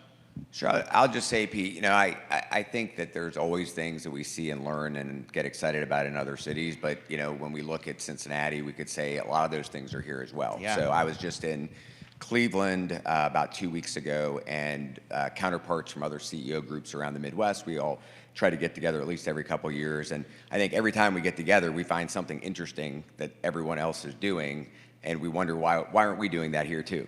But when we tell our story, they have the same level of enthusiasm for what we're doing. And so, we talked a lot about talent, as one of those issues, and there's a lot of good talent programs out there. I think, as we've talked about with McKinsey, one of our problems is trying to scale some of those, efforts. But maybe the biggest talent attraction program that we've had, at least, from where the corporate and public sector have invested, is really kind of the work that's gone on with 3CDC, downtown, over the Rhine. It's that place building, and that's a really important component of talent. So if you think about 3CDC, that's $1.6 billion, I think, that's been invested. About $500 million of that from the private sector, 300,000 from public. And that doesn't include things like FC Cincinnati Stadium, the Banks development, what Western Southern's done down around Lytle Park. So there's all that investment in place building. You think about the Crown, bike trails. We've had over $100 million of state funding in the last 10 years for arts, culture, bike trails out of the Capitol bill. So I think, when we tell that story, that kind of sets us apart from some other cities from a talent standpoint. Yeah. But of course, there's a lot more we can do and a lot we can learn from other places. Great. Okay, we're going to need to cut the panel, but thank you so much. Appreciate your leadership and your partnership. And we're going to now hear from a couple more startups. All right. Thank you.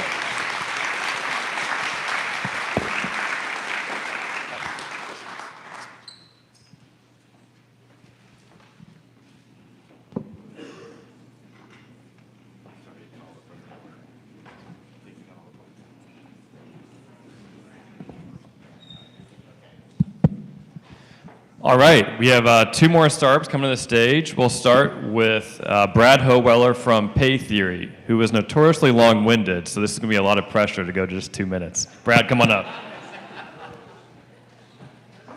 No, I think my team would agree with you. So Brad Howeller, co-founder, CEO of Pay Theory, and that's it, right?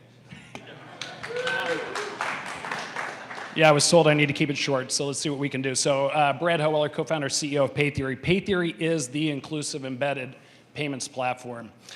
So at Pay Theory, what we do is we provide the tools to SaaS platforms and merchants in must-pay verticals: healthcare, education, childcare, government. With the tools, the payment orchestration, payment acceptance tools, to take care of all of their stakeholders, regardless of financial status. Woo, what does that mean?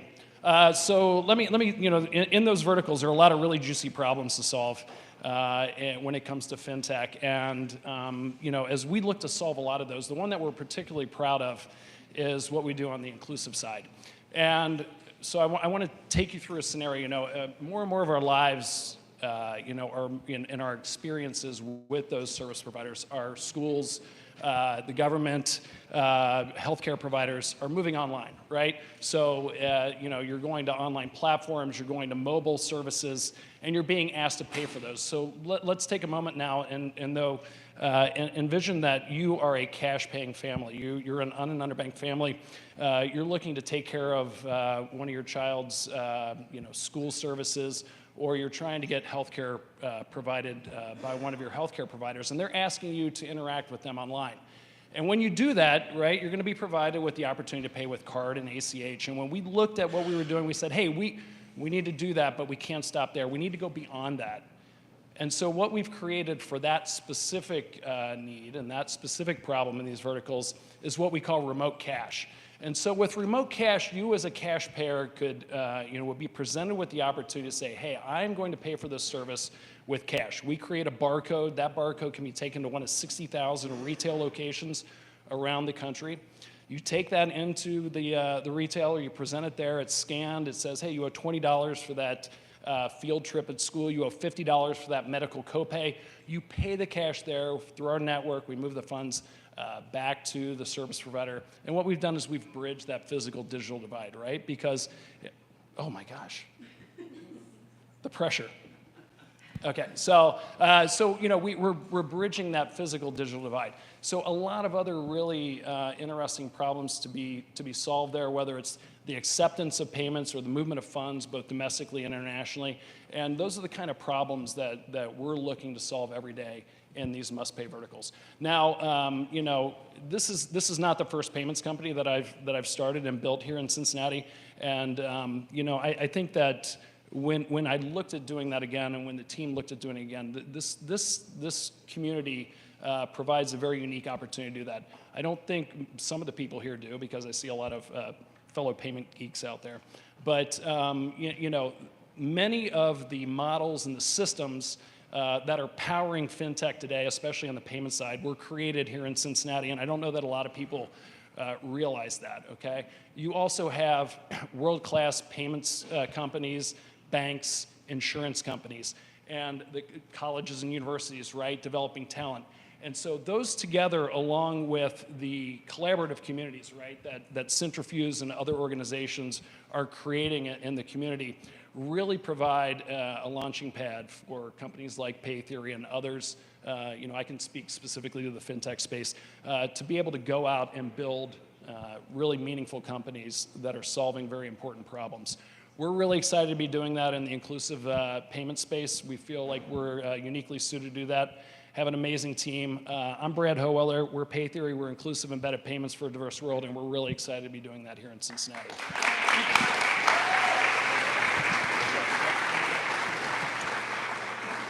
Next up is Dr. Rachel Angel from Puro. Hello, everyone. How's it going? I will keep this as quick as possible. And also, I want everybody to wake up. Like, I need you to open your eyes real wide, because some of them are kind of squinting, and I don't want to talk to squinty eyes. So the first thing I want everyone in this room to do is forget about every business problem that you think you have.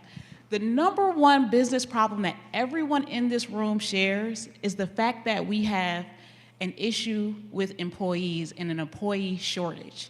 Number one issue, might be the number one issue facing the 21st century. And so when we look at this, we all talk about it, but what is the real problem? The real problem is that 1 in 5 young adults are not in employment, education, or training. And this happens every year. That adds up to about 4 to 6 million young adults every year do not work, do not train themselves, and are not even in school. And so what does that mean for us? Every year, someone phases out of that, becomes 25 years old, and then they decide to get hired at your organization and cause your next headache. So let's look, let's look at the fact that we have got to deal with this issue. Now, industrialists 150 years ago knew that this was a big, big, big issue, and they really focused in on it, i.e. created schools. Now, today, we don't so much think that that is as important. We actually don't think it's a business case. We think it's philanthropic, and it's not philanthropic. It's the biggest and most important business case that exists, is to address the issue of branding with young adults and to address the issue that they don't see value in coming to work for our organizations. So Pureval was created in order for us to be able to digitally brand at scale with young people, and also create pathways so that they can begin to build value within your organization, so that when they do come of age, they can actually drive themselves to your organization because they understand why it's valuable. And you might think, well, how can an application change one of the biggest issues of the 21st century? Well, I don't know. Maybe just ask the 2,000 young people that downloaded an application yesterday, or maybe the 12,000 that downloaded it last month. I think it's important to look at those numbers.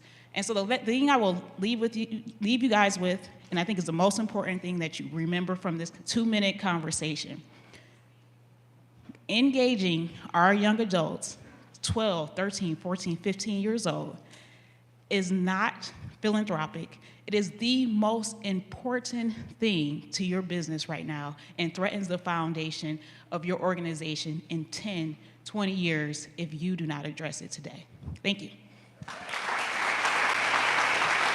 Awesome. Okay, we're going to have our second power panel. Let me introduce Candice Brackeen from Lightship. Anu Vora, founder and managing partner of Candid Ventures and founder and CEO of PayTile. Brian Cobb from CVG Airport, Mr. 80 Startups at a Time. President Greg Crawford from Miami University, come on down. And Heath Butler from Mercury Partners, who came in here from Texas. All righty.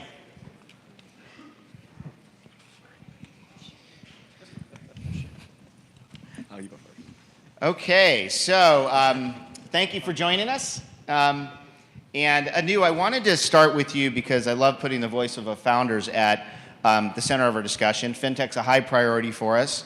And I want to talk more about, in a moment, about where FinTech's headed. But first, help us understand why you see Cincinnati as a place to grow and scale your company in PayTile. Sure. First of all, thanks for having this amazing group here today. Why Cincinnati? Well, I was born here, so that's not the only reason, though. I started my first company here, broke college grad, moved back home, started a company, and I exited my first company here, so I knew it worked. And then when I built PayTile, I even started my own fund after my first exit, deployed millions of dollars in the region, and decided to fund myself with PayTile here because of not only the incredible payments knowledge and expertise that Brad from Pay Theory was just talking about, but also because of the loyal, affordable talent, the amazing talent. My head of product was at NASA. EA built a fintech, sold it for $300 million to Visa. He was already here, but also because of the culture of collaboration. I mean, I've spent time on the coasts, and this is probably the most supportive environment for a founder. And then Candace, you know what? You've been fantastic. I saw you yesterday on the panel yesterday about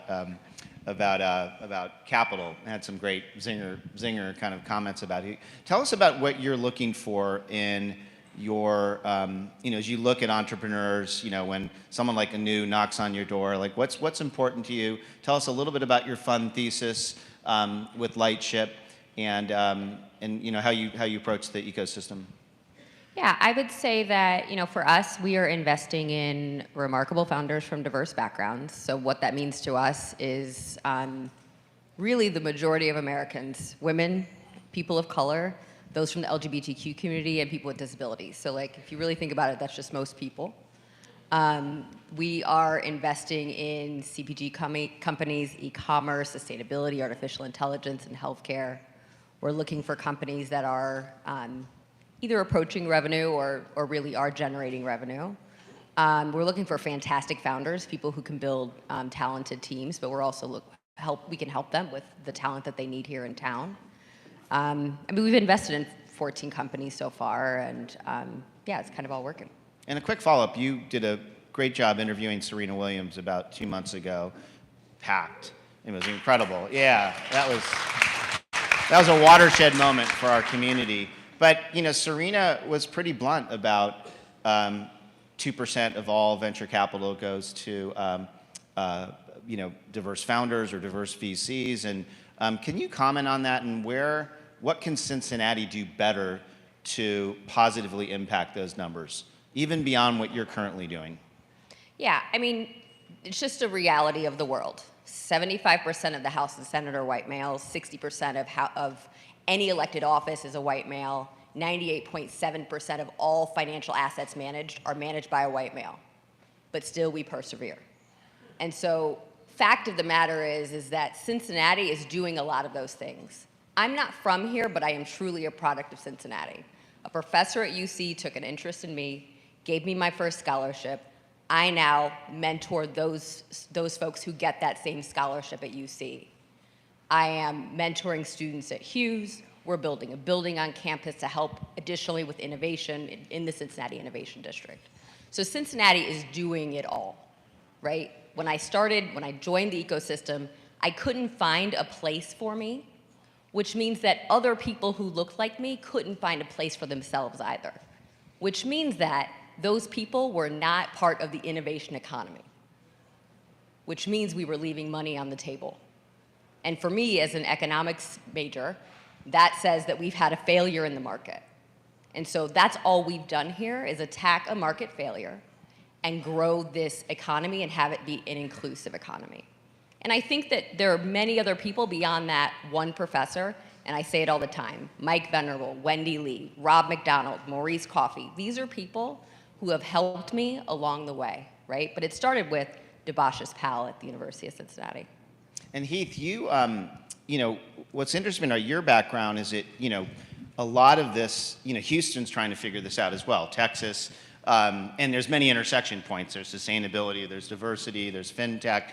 Can you comment on, you know, are there parallels between what Candace is talking about and what's been happening in Texas? Yeah, definitely. I think it's just really amazing, I've got to say, coming from a large city like Houston, and then looking at what on a map and population-wise, you know, might be considered a smaller city, but that's really a plus for you because the collisions can happen a little bit easier and things can happen. Really, truly amazed all of the facts the mayor and your board chair talked about. It really gives your community an opportunity because you've got two really unique advantages, right? I think one is that you have all of these corporations which create the foundation for these collisions to happen. And I think Anu and Candace talking about their stories are really good examples of how you focus, right? And when you look at communities like Austin and what's happened in Austin over the last 20 or 30 years, it happened exactly the way Anu just talked about it. You've got to focus on an area, and the president of UC talked about it. You've got to focus on an area and look out long term, and then keep building in that area deep. It's not about going wide, it's about going deep because she exited the company, She stayed here. She put her money to work. And then what's the key to what the most important thing she said is that then she collaborated with other successful startup founders or people who had exited a company, and now they build something new. And you look at how Austin got built, and Houston's kind of following that same plan, and then it just kept spreading and spreading, and it just kept wash, rinse, repeat. So when you go deep on an area like sustainability, supply chain, where you guys already have the foundation, you just got to go deep and write the playbook and then share it and just wash, rinse, repeat. It's just really not that complicated. The challenge becomes when we want to do something new and innovative, and we think it's not working, just wash, rinse, repeat. And I think, both Anu and Candace kind of laid out how that works, and the corporations can play a leadership role in it. The second thing you can do is where there's not companies being built, bring them in, the way Mike talked about in the previous panel. Our firm did that with Amify here in town, got them to actually move their headquarters. First it was HQ2, which then flipped, and now there's 10 or 12 people in DC, and there's 50 people or more here. Really, really exciting opportunity for you to do that. That's a good playbook for it. We've got another company we're working on, trying to do the same thing with here. So again, wash, rinse, repeat. You've got all of the foundational areas, but it's really about focus. And that's a good bridge to Brian, because what's interesting about CVG is it's kind of a win with focus area around future of commerce, future of supply chain, and increasingly future of green, all on top of this platform where you're working with upwards of 80 startups at a time. Could you comment?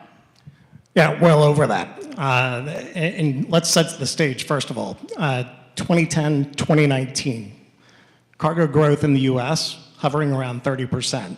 Cargo growth, same time, CVG, nearing 300%. So thank you, DHL, second largest hub in the world, largest cargo carrier in the world, and Amazon placing their first mega hub at CVG. So we're incredibly fortunate to have those assets. We're also incredibly fortunate to have a CEO that is a masterful chess master and a board that recognizes that an airport doesn't have to be a utility. It can be a brand. It can also be perhaps more than an airport. So from that perspective, can we actually produce product? So we actually are really kind of that venture lab that we were talking about. Every single one of the presentations that we've talked about so far, we're trying to do just that. And no better example than Thor Drive. And exactly, Candace, what you were talking about. What I'm afraid of is we are potentially losing out on this opportunity. To give you an example, Thor Drive is an autonomous vehicle company, born out of South Korea, found themselves in the valley. Little tiny fish, big pond, focused on passenger vehicles. We happened to stumble upon them at the same time that Jobs Ohio did. Jobs Ohio lured them to Ohio. We liked them so much that we actually asked them, hey, could you actually convert that technology to baggage equipment? Because we see a day where there's going to be a labor shortage. And we actually don't want to be a victim of our own success with the just sheer scale of what we're seeing with cargo. And they have taken off like a rocket ship. By the way, CVG, the only airport in the world to have fully autonomous baggage carts, baggage vehicles in the world, right here at your airport. And a lot of companies have talked about it, hasn't happened. You have it right here. That company has located their headquarters here in Cincinnati, here in OTR, 60 people, 60 employees, average salary, $100,000, employees from UC, from U of L, brought over from Clemson, brought over from South Korea. 95% of their employees are non-US citizens. It is a poster child for everything that we've talked about. Right now, Series A, that VC money is coming from the outside. So what is it that we're going to do to make sure that we don't lose that company?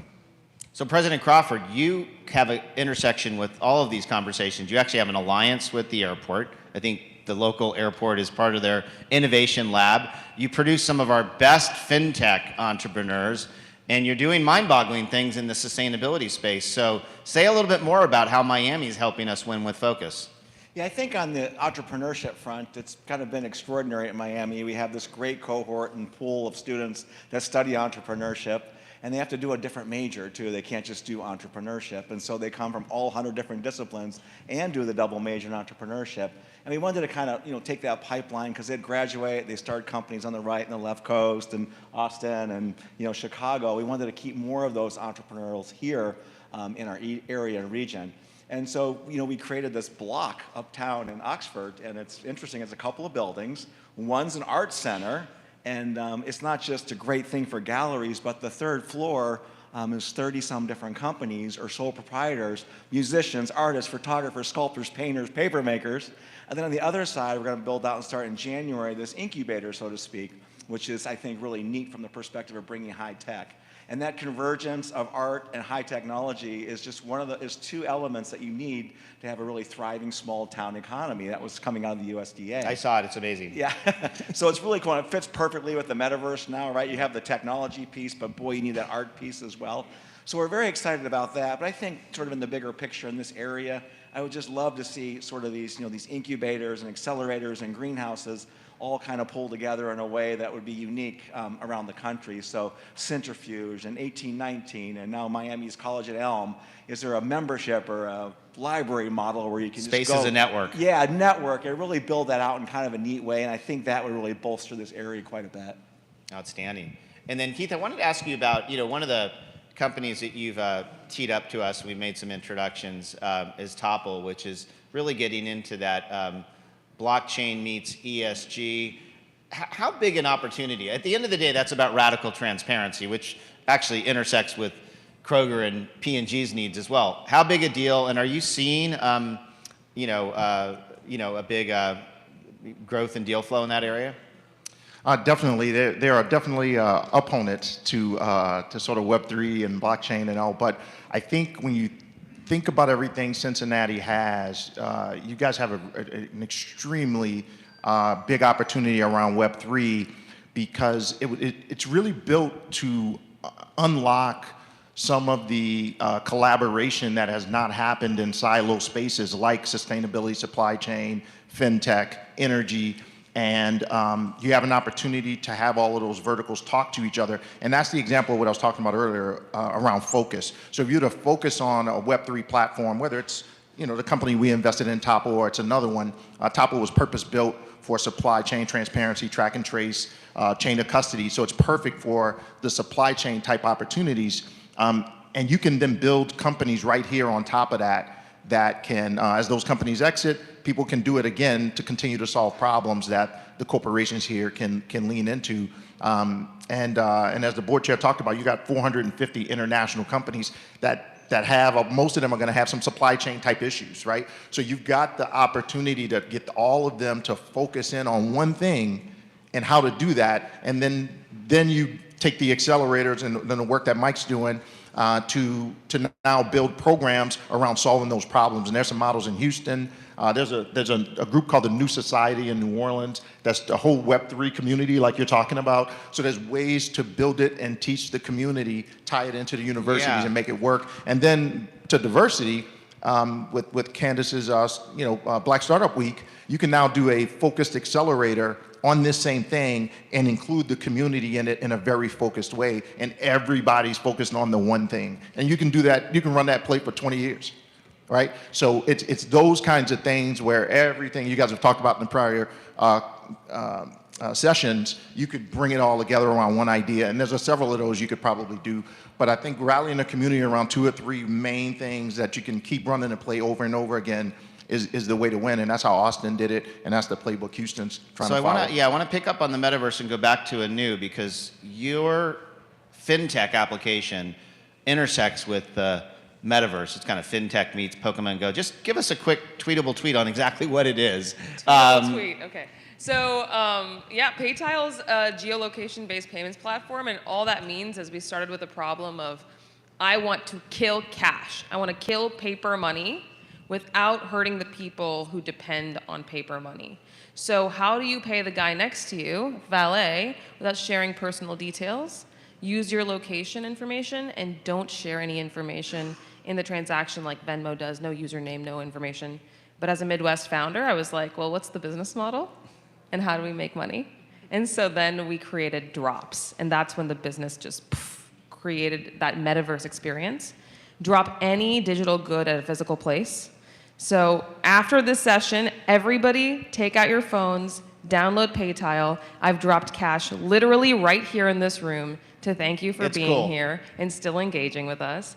But we can drop anything anywhere and make real life feel like a video game. And there's a great story that came out in the Business Courier today about PayTile. Okay, got a few more seconds. Anybody want to give any quick reactions to what you heard earlier from the McKinsey presentation or other themes? Candace, anything top of mind from a, we got to do this in our ecosystem?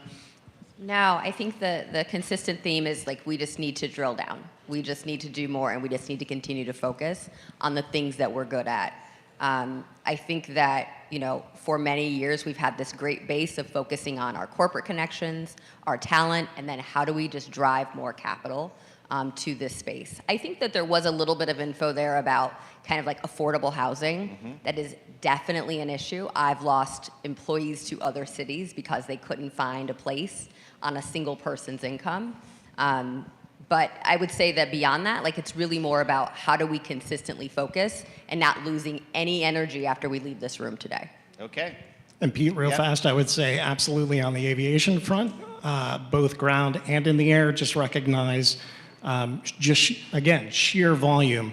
Passenger electric vehicles obviously are a thing. Just as Kevin's display, semis are coming. Electric aircraft are a real thing. Just this year, we've already seen at least 5 aircraft take flight. Jetsons are a real thing, so it's right around the corner. We need to be prepared for electric aircraft and sustainable aviation fuels with GE right in our backyard and a few other options.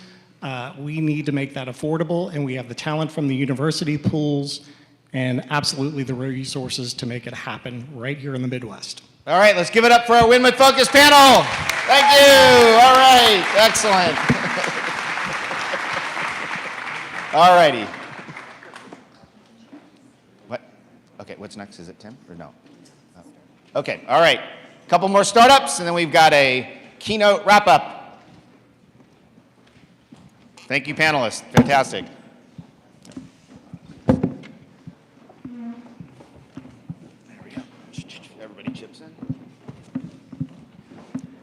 All right, to close out our startups, we have 2 more to finish the day with. So first, I will introduce Angie Amon from Tesoro, another fintech with us today.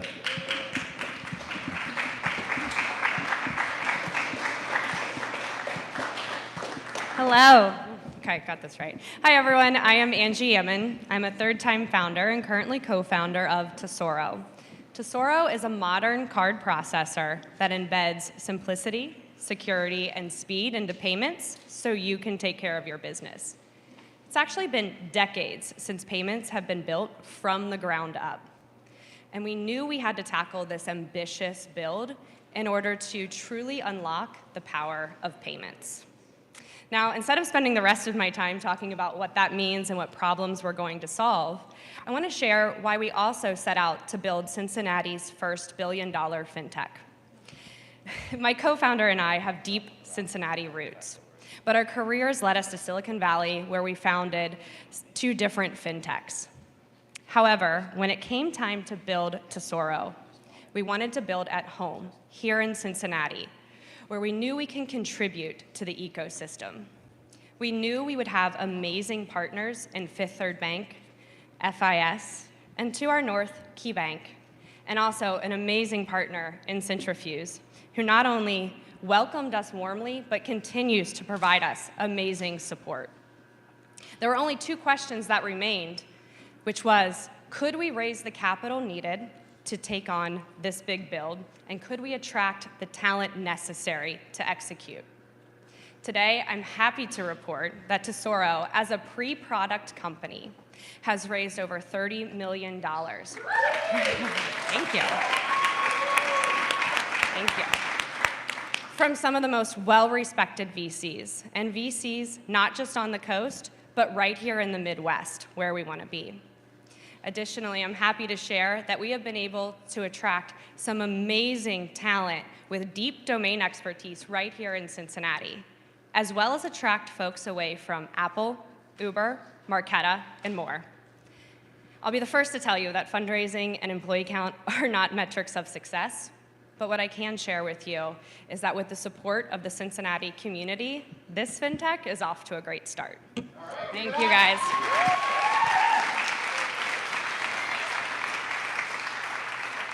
Thank you, Mark. All right, thank you, Angie. And last up, one more to close out the startup spotlights. We have John Bostic from Hive Networks. Please welcome John.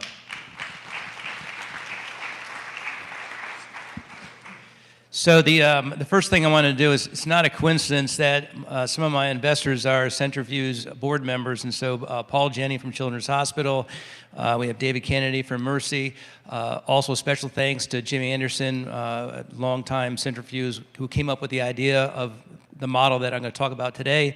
And then, of course, Mike Venerable, the CEO of Cincy Tech, has been extremely supportive of us as well. So Hive's a digital healthcare company, and the mission is to help people get better faster. So I need some help from all of you right now in the audience. I'd like to have everyone that has a disease or condition, or has a family member with a disease or condition, or a neighbor, a work colleague, or a vendor, a church member, a community member, everyone stand up who knows somebody with a disease or condition. Stand up, please. Help me out. Yeah, so it's just kind of amazing, because I think everyone realizes how large of a marketplace it is, that if we could help everyone get better faster, Hive's mission is to help people get better faster. And it's all around us, and we all know it, and I believe it's time to do something about this. And so what I really want to talk about is why Hive. And the why Hive are three things. You deserve improvements in the quality of life while living with that condition or disease. You also deserve accelerated improvements in the outcomes of those diseases and conditions. And you deserve a more cost-effective healthcare plan. And so it's really important to understand that Hive's goal is to provide digital health software, this beautiful software that's simple to use and, of course, user-friendly. And so when I look about that, we have 10,000 diseases. Germany says we have 30,000, go figure. But we have 10,000 diseases that we have to go and figure out. And so each disease and each condition can form a working community, what we call a learning health network. And these communities are combinations of patients and their families, the clinicians and their teams, researchers and their staffs, all working together on a focused, intense, big, hairy, audacious, improved outcome. And so with that in mind, it's really important to understand that we can do this together, and you cannot do these kind of goals individually through the silos that the panels discussed and everything else. So how does it work? If you have a tough problem, you can solve it yourself, you can ask everyone else to help you solve it, and you tend to solve it better when there's a group solving it, and you probably do it faster. And so Hive forms these communities. Our software allows these communities to form and to start to collaborate with each other, and then we continue to get the flywheel going faster and faster, and we work on the three major points, and that is patients need more involvement and more solutions to live with their conditions and their diseases. Clinicians want to practice better medicine and deliver better solutions to their constituents. And then lastly, researchers need more data, and that data needs to be enriched so that they can actually identify ways to find the cure. And so this is so important in our society, yet we ignore it, and we're so old-fashioned in how we deliver healthcare. It's time to change. We're all in this together. Why not now? With who? Hive Networks. Thanks very much. Okay, hang in there, everybody. The best for last. Really thrilled and honored to invite Tim Spence, new CEO of Fifth Third and a wonderful advisor and supporter of Cintrifuse and our innovation ecosystem. Really eager to hear what he has to say. Tim, thanks for joining us.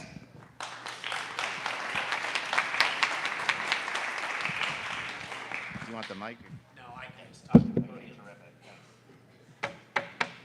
Good morning, good afternoon. I was expecting slightly more enthusiasm, Pete. I'm going to be totally honest here. There we go. It's a little bit better.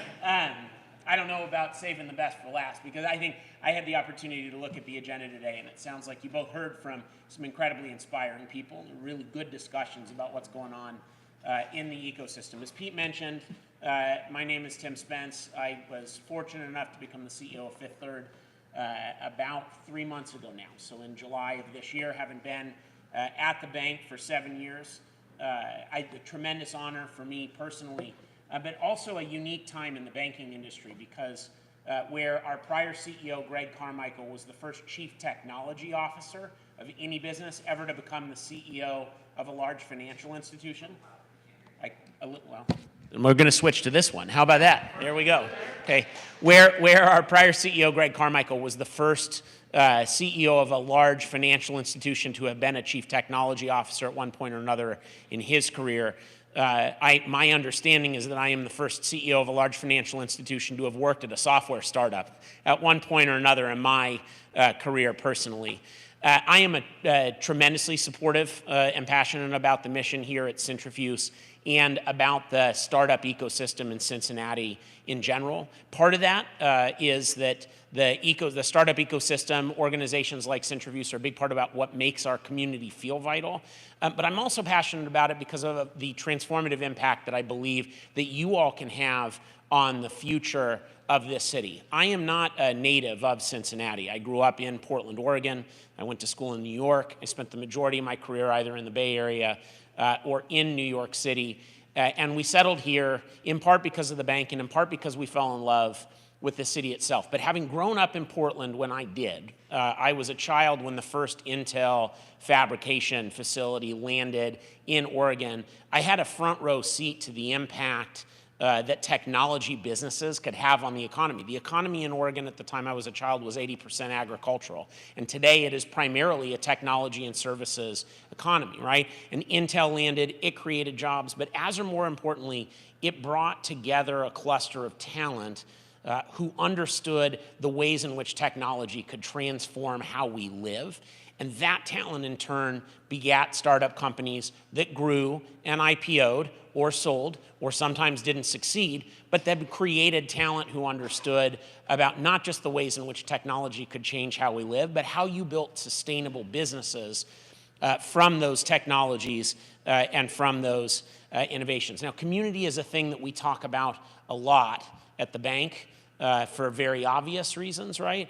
But I want to talk a little bit about that in the context of what you all are here to do today, right? Because community is not a thing that we talk about in the abstract. It's what we experience on a day in and day out basis when we live our lives. And specifically when I talk about community, the thing I would like to emphasize is the idea that we're all better when we're connected, right?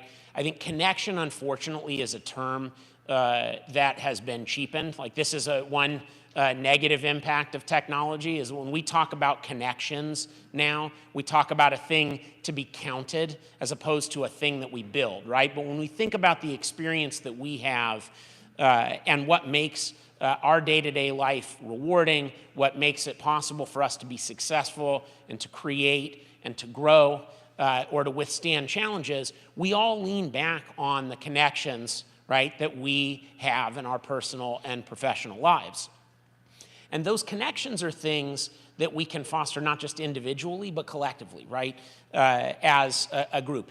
You wouldn't normally think about a bank as being terribly focused on creativity or innovation. That is not a thing that as a sector I would say we have a long reputation for. But I am immensely proud of the creativity and the innovation that's come out of Fifth Third over the years, right?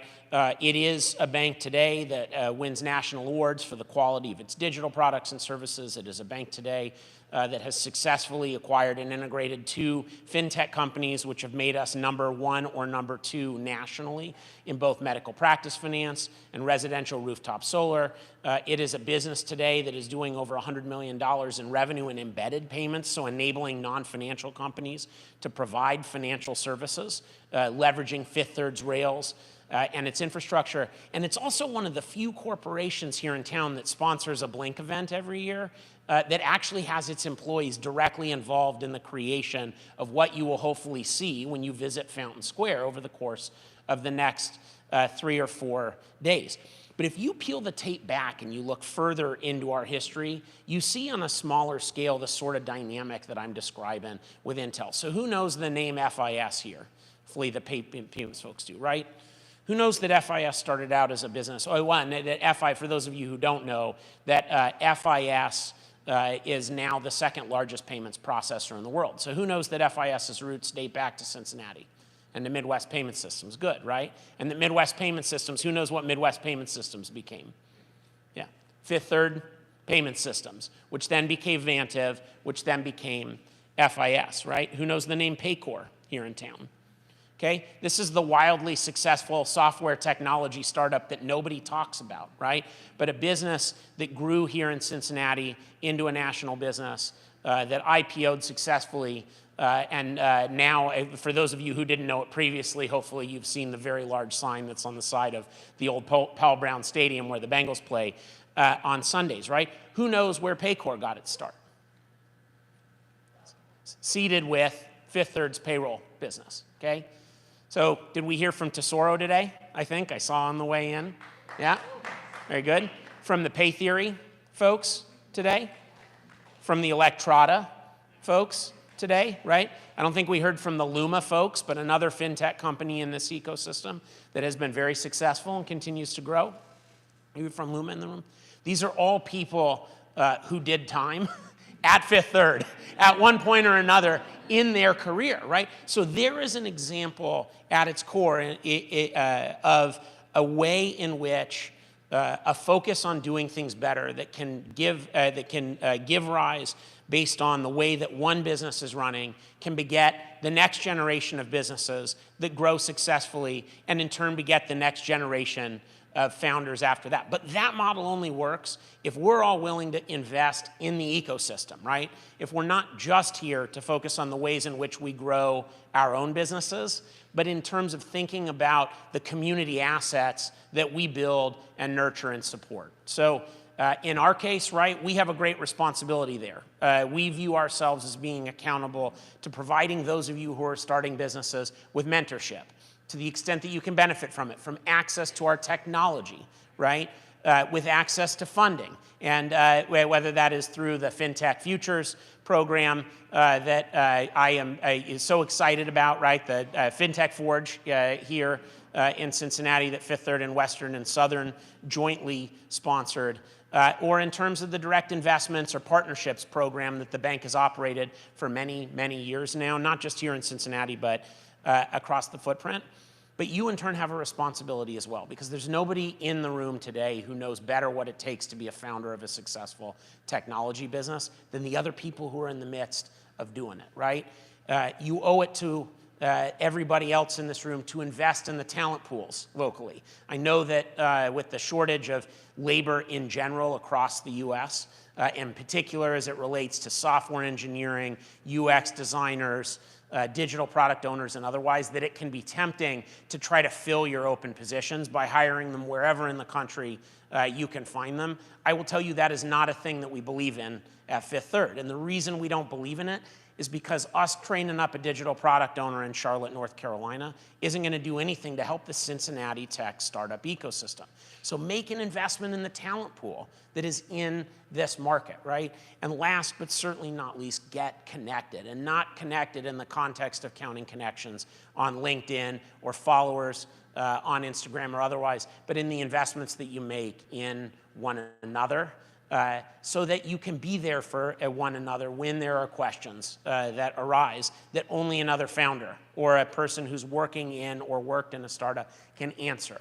Or when you have a day where you're just frustrated and you need somebody to commiserate with, right?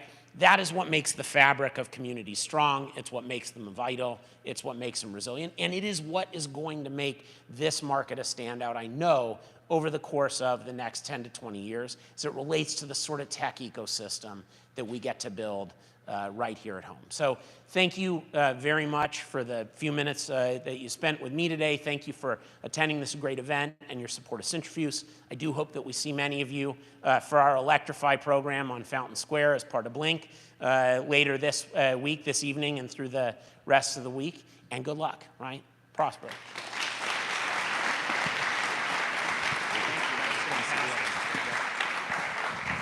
Oh, man, that was fantastic. Between what we heard from Guy and Tim and everybody up here, a lot of validation from our big co's. So hang in there. Last part, I wanted to allow Donna Zering, who deserves so much credit for this whole week of Startup Cincy, but also leads external relations, to give you a couple critical next steps, okay? So whip out your phones or your notebooks and write down what she has to say. Donna. Thanks, Pete. Hello.